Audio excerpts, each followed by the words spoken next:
we've created a world that our bodies weren't designed to live in, and it's just trying to get everybody's attention at the same time. And we've been taught that if you feel uncomfortable, that's the problem. Solve for the discomfort. So numb it, medicate it, band-aid over it, shut it up, pray it away, whatever nonsense that is. Like, just get rid of the noise. And we can do that now. We have a lot of technology, a lot of medicine. We can get rid of the noise, and our houses are burning down around us. Our country's burning down around us.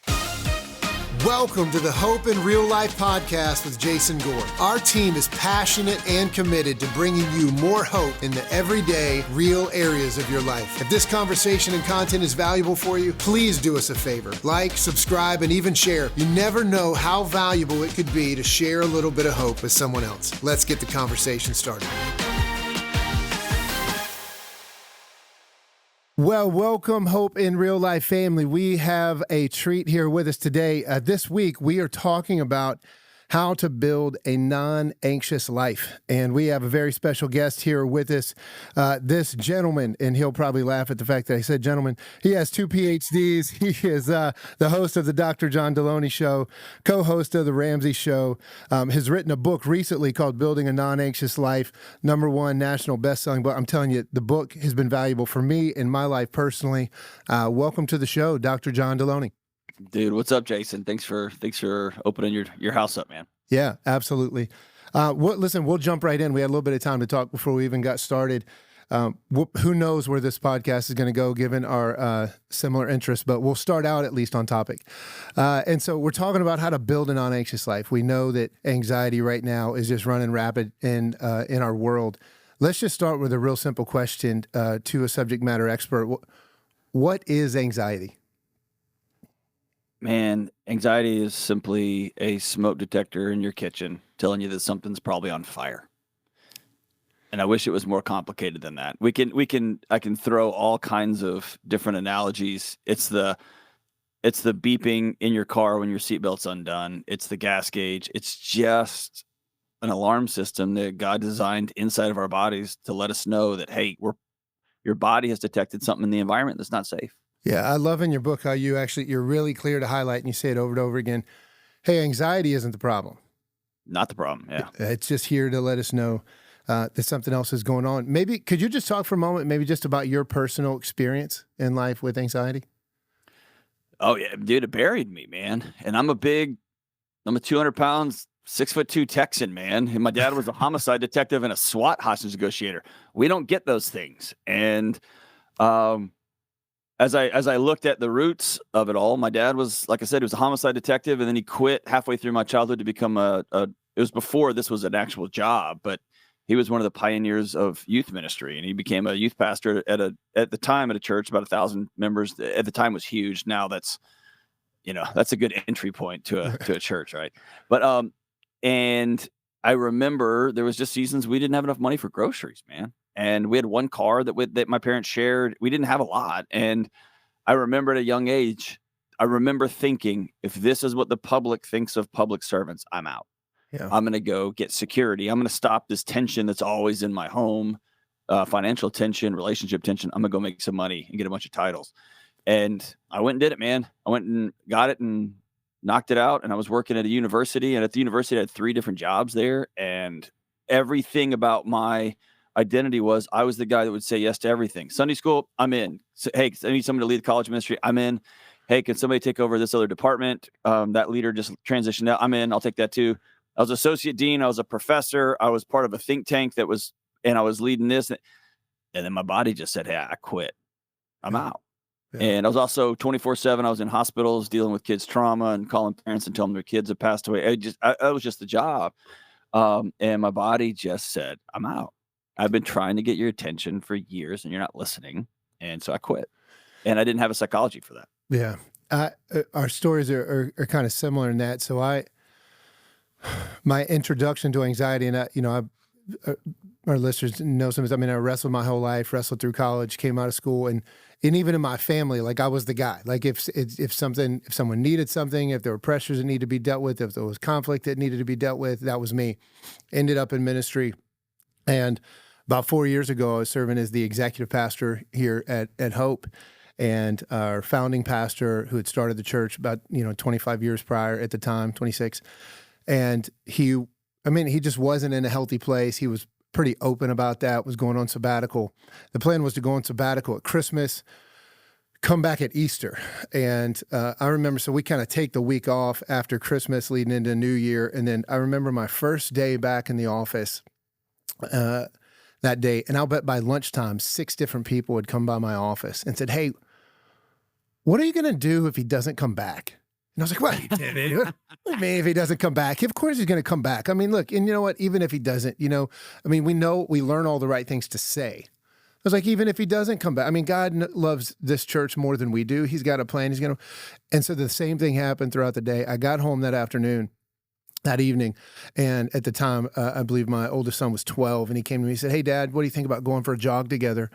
I said, "Yeah, that sounds great. Let's do it." So I went in the bedroom, changed my shirt, and I was about to walk out of the bedroom door, and I was like, "Is my chest tight? This is weird." And so I called my wife back to the back, and I said, "I feel like my chest is tight." Well, she says, "Well, you're not having trouble breathing or anything like that, are you?" I was like, "No, I'm not. I think I'm having trouble breathing." I don't know what's going on. This feels weird. And so I laid down. And then from that moment on, for the next 6 months, I was convinced that I had a heart problem. I mean, I'd had a friend just a few years earlier that had some open heart surgery stuff. And so, I mean, I got every single test you could take that culminated a few months later having a CAT scan with ink in my body and with my cardiologist telling me, "Listen, we've done everything we can do. And I want you to know that your heart is just as healthy as I assumed it was the first time I saw you. You really need to take a good look at the stressors in your life." To which I thought, who are you and how do you know what my life is like? But Hey, this is what happened. You committed the cardinal, like, you wanna wake God up. You say to somebody, no, don't worry, God's got a plan. And he's like, yeah, you ain't gonna gotta plan them. That's what you did, man. Yeah, And he's yeah. like, all right, yeah. here we go, brother. So listen, I mean, anxiety, we hear people talking about it all the time. We have people experiencing it at a time. It seems like it's just being talked about more and more and more, which is a good thing. Why do you think it's seemingly impacting so many more people right now? Actually, you know what? I'll answer that question. I'm starting to wonder if it is a good thing. I'm starting to think that our obsession with labels and pathologies, it's becoming an identity, and it's becoming an entry point into every conversation we have, and it's becoming an excuse to not do hard things. We can talk about that later. Oh, that's Um, good. I think at the end of the day,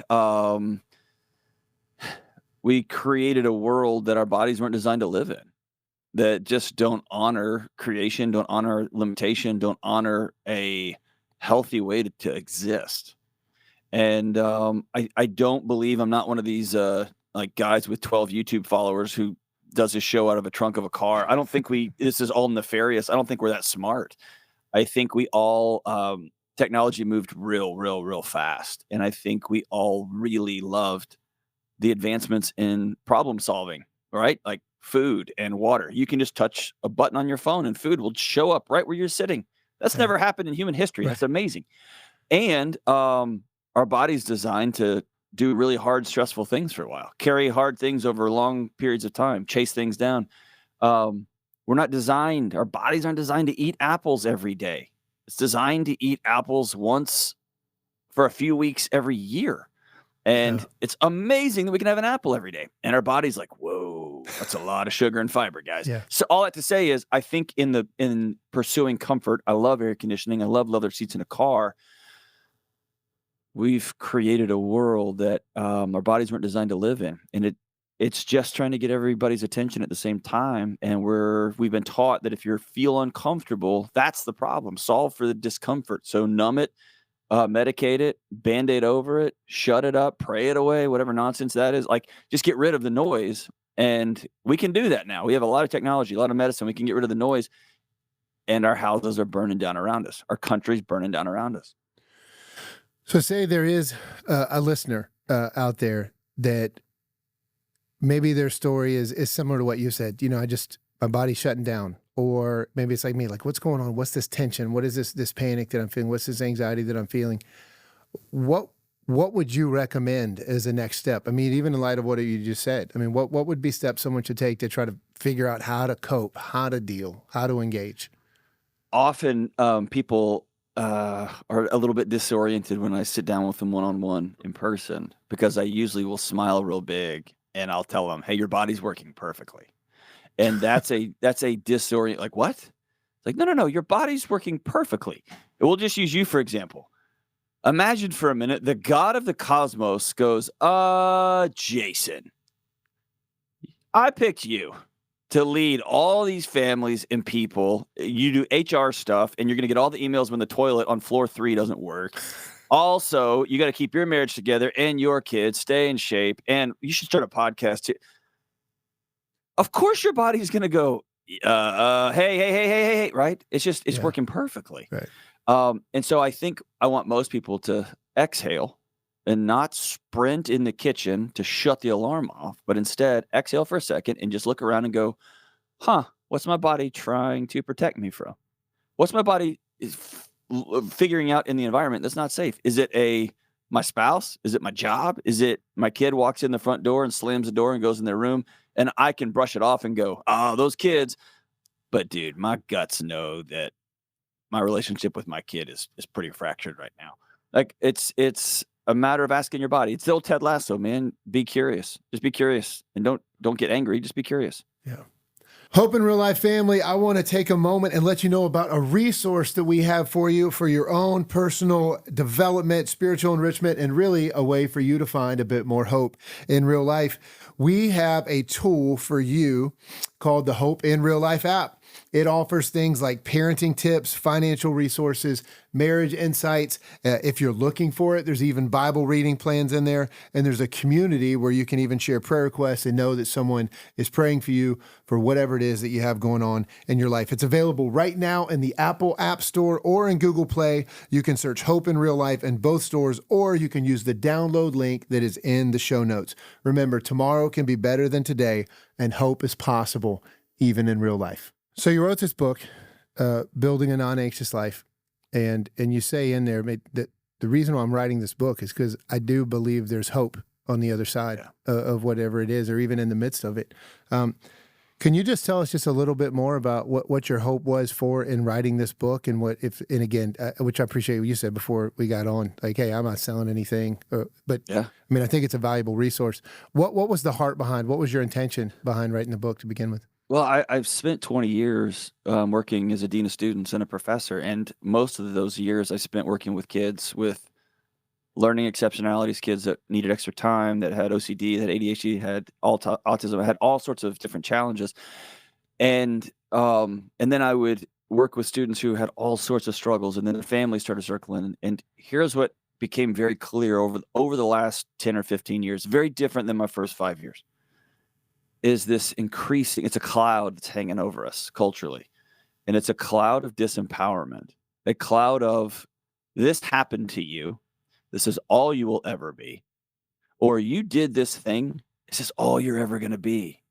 And go in the corner, sit down, and somebody will come rescue you, because you are now less than. You always will be. Oh, your brain spins up when you get nervous? Yeah, it's called a this. You have it. Go over there. You're going to be less than. Yeah. And I watched these young people do amazing things. And I watched people who lost everything. I've hugged mothers in the night when their child has passed away in the next room over. Yeah. I just got done having a meeting right before lunch with a dad that I walked with him and his wife when his 4-year-old daughter got pediatric cancer. We walked together for a year until we had a memorial service a few weeks ago. And he walked in and he's still standing. I see this every single day. And there's not another voice to counter this idea that all of y'all are terrible. All of y'all are broken. Everybody's worthless. And if you have something, if you've accomplished something, if God has blessed you with something, well, it's because you ripped somebody else off. I'm just sick of that voice. And I've seen when the worst happens, people show up. Yeah. And I used to just be staggered by the number of resources people had in the middle of the night, even when they said they had nobody. All I have to say is people keep showing up. People keep showing up. And I believe there's light out there. Yeah. And I think it's the swimming upstream these days is, I'm not going to believe it's all coming down. I don't buy it.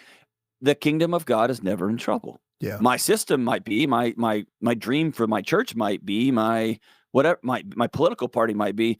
Kingdom of God's never in trouble. Yeah. The light is always on. And so, man, if I can bring people from a place of you're less than, you're dysfunctional to, no, dude, your body's working perfectly. You probably can't afford that car and that house, and that job's pretty abusive. Let's talk about that. You need to fix your marriage. Let's talk about that. Dude, let's reinterject some life into people and give them some hope and give them some energy so they can go change their life. Yeah, man, that's so good. Our church, it's people often talk about like weekend services and things like that. And hey, like this sermon was great, or that song was great, or that moment in that service was great. I'm telling you, I would trade all of those things. There is nothing like a group of people, and a lot of our listeners, aren't believers. Maybe they're questioning spirituality, but I would tell you, I would trade all of that for showing what I would say is the body of Christ, the church, actually showing up in people's lives when there's a time of need.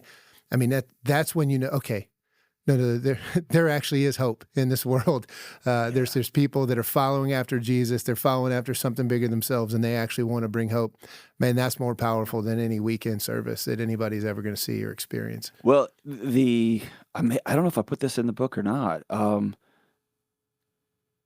It was my wife's third miscarriage right in a row, and this one was an ectopic pregnancy, and it ruptured. And she was a West Texas hardcore farm girl. She's pretty tough. I wouldn't fight her. You probably shouldn't either. But she had decided like this isn't happening, and I reject the fact that my body's doing this a third time. And so she sat in the living room, and essentially she almost bled out in the house. And I picked up my son from school, and she drove herself to the ER. I had no idea what was going on. I was at work, and I get this scream. She's screaming into the phone. She's in so much pain as she's driving down the highway. And I knew something was up. I didn't realize how bad it was. I walked into the hospital. I saw the head of the University Medical Center OBGYN. She was a colleague of mine. And I saw her. We call them in the emergency response in the crisis world, we call them crazy eyes. When another responder across the room can look at you in a way, and instantly, oh, this scene is live. This is not a finished scene. And I remember holding my son's hand, and he was about 3 at the time, maybe 4. And I remember exhaling, and I thought to myself, this is the last time I ever see my wife alive. As the head ran her down the hallway. Long story short, somebody came and picked up my son, and when I called somebody to pick him up, I guess somebody called somebody who called somebody, a 6'4" rancher from West Texas, cowboy hat, boots, the whole thing. He's also a children's author. I was sitting in the emergency room by myself, just sitting in the corner all alone. And about an hour in, he walks in, and he sits down next to me, and I just nodded to him. He nodded. Neither of us said any words, none. We sat there for about another hour. The doctor burst in the doors, and she said, your wife's going to be okay. We lost a baby, but your wife's going to be okay. And I looked over, and I was sitting cross-legged, and my big old tough West Texas rancher buddy reaches over and grabs the toe of my shoe. And he started crying tears I didn't have yet. And I'm telling you, Jason, that's the closest to Jesus I've ever been. Wow. He said no words, 0 words. He just showed up. I don't even know how he got there. I don't know who called him. He just showed up. And I'm with you, man. I think I think we blow past. There's no Rich Mullins quote that Christians so often over spiritualize Jesus, and we just blow by the, hey, dude, cup of water. Yeah. Least of these, widows, orphans, go there. Yeah. Right. Yeah. And man, if we had a team of people who showed up with hurting 15-year-olds and sick 40-year-olds and brought cups of water. I have a mentor of mine. He's a experimental psychologist, but he's a professor at a pretty renowned faith-based university. And he said the entire face of the Christian church could be changed between the hours of 12 p.m. and 1 p.m. on Sunday afternoons if Christians would go to restaurants and would be the most obnoxious tippers that ever existed. Yeah. Yeah. And instead, in the restaurant industry, nobody wants Sunday afternoon shifts. Yep. And so if they would just make it so insane that those Christian people are so crazy with their generosity, the whole thing would change. 1 hour, but that's not considered, right? That's not considered scientific enough or like religious enough or pious enough. Yeah. And I'm telling you, man, the fruit is so low hanging right now to give people hope and to shine a light. It's pretty remarkable. Yeah, I mean, so I'm going to come back to something that you said, but just I think there's so much low hanging fruit all over the place. I mean, depending on whether you're listening to to yourself. I mean, that to actually do something good or with high integrity or with a significant work ethic or with consistency over time, the bar is just so low right now. I told my son that recently. He's 14, and we were doing something. Oh, he doesn't understand. Like, he grew up when my wife and I had nothing. We had no anything, and it was a terrifying time. And so we've been really blessed the last few years, but he still has that in his nervous system. And so he was cleaning the like literally shoveling cha-cha out of the horse stalls at our neighbor's place out in the woods in Nashville. And he came home all just smelling terrible, but he had a smile on his face that you can only get after working really hard out in summer, out in the heat. And I looked at him and I said, I need you to hear me. The bar has never been lower in human history for a guy like you, who's that's right. To be a person of integrity, work really hard, shake hands, follow God. Like, I told him, I smiled, I go, you're going to own it all. Yeah. And he's like, I don't want to, Dad. I don't want to. But it's like, yeah, the bar is so low to love people right now. Yeah. It's really wild.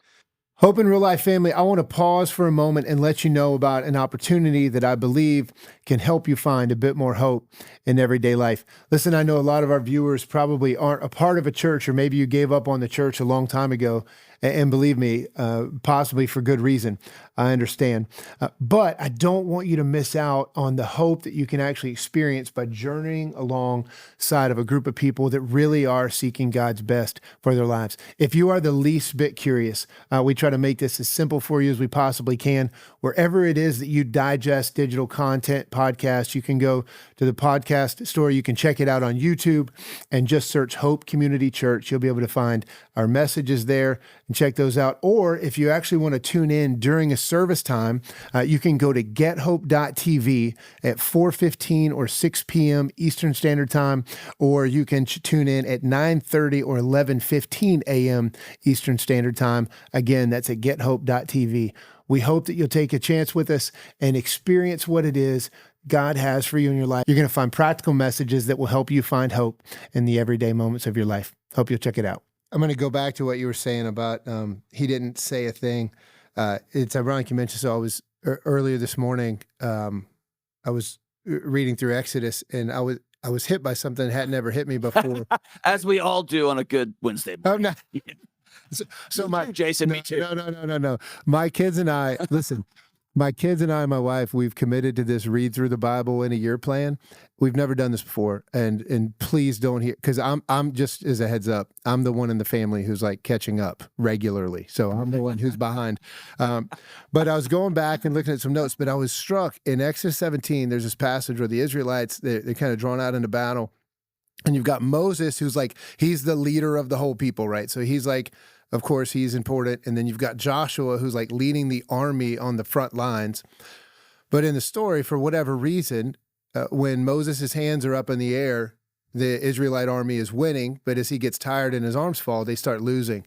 And you see Aaron, Moses' brother, come over when Moses is tired, and it says he gets him a rock for him to sit on, and he stands beside him and holds his arms up for him because he's tired.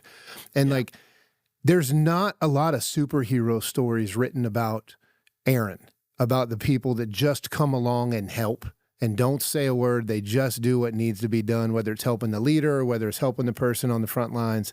And man, I just was left thinking, man, what a story that would be if we just were a people that were known for, hey, what can I do to lift somebody's arms up? Well, we have a culture that's so obsessed with being the guy with their arms up. Yeah. And I think most of us are caught off guard by, you get put in that position. Okay, raise your arms, go ahead. And we don't realize how exhausting and tiring and disorienting that is. Yeah. And we didn't bother to do the work on the front end, which is have a group of people go with us. And if Jesus needed a gang, I need a gang. And if Moses needed a gang, I need a gang. Yeah. And on the other side of it is, man, dude, we can go down a rabbit hole here. You can edit this out. It was super convicting to me. Unfortunately, the part of my job working with college students, I dealt with students who died by suicide a lot. Yeah. And I did too many memorial services to count. And I had to call too many moms and dads and say, your kid's no longer alive, to count. And it was as I dug into why is this happening and why is this happening, I always came back to this one sentence like, oh, you thought the greatest gift you could give those who love you was to not be here anymore. You thought you were a burden. And we've created an ecosystem where everybody thinks they're a burden. Hey, I don't know. I don't want to clown on your church. Again, edit this part out. But I haven't been to a church recently that doesn't have either a paid position or a committee whose job is to greet people. Like, we have to create that. That's a job now. Like saying hello is designated for what happened, right? And here's the thing. I think it comes from a good place. I don't want to bother anybody. I don't want to be weird. I don't want to freak people out. I don't want to ask for a ride. I'll just Uber. I don't want to borrow a cup of sugar and some eggs. I'll just Instacart. And we have all these opportunities to not engage with each other. And at the end of the day, we start getting heavier and heavier and heavier. Dude, I'm just a burden, man. I don't want to go over there and hold his arms up. He may have, he may have a skin issue and I don't want to embarrass him. I don't want to shame him. And then we just watch the whole thing collapse instead of just saying, you know what, I'm showing up, man. If that guy don't want me here, he could tell me, but I'm going to go be a part of loving him as best I can. We're not a burden. None of us are. None of us are. We can be annoying, real annoying. I could be, dude, trust me, I can be real annoying. My wife tells me I'm a lot, but we're not a burden, man. Yeah. We're not. And the more I see myself as that way, the more I shell up and the more my body screams, hey, you got to have connection. And the more that guy who needs me just to sit by him in the hospital. You know what I mean? I would have got the note. I would have exhaled. I would have got the message from the doctor. I would have exhaled. I would have visited my wife. And then I would have had to go home and be with my son. And man, I would have held all of that would have been locked inside me. Yeah. And thank God somebody showed up. Well, what a fantastic interview so far with Dr. John Delony. In fact, it is going so well, we don't want to cut it as short as our normal podcast. We have decided to extend this over into 2 episodes. So we're going to press pause here and we will pick it back up in the next episode. Thanks for tuning in. Keep sharing hope. Thanks for tuning in to this episode of the Hope in Real Life podcast. If this content was valuable for you, don't forget, like, subscribe, share. You never know how important it could be to bring a little hope into someone else's life. There's even a place here for you to comment. We would love to hear from you and hear your feedback. Until next time, let's keep sharing hope.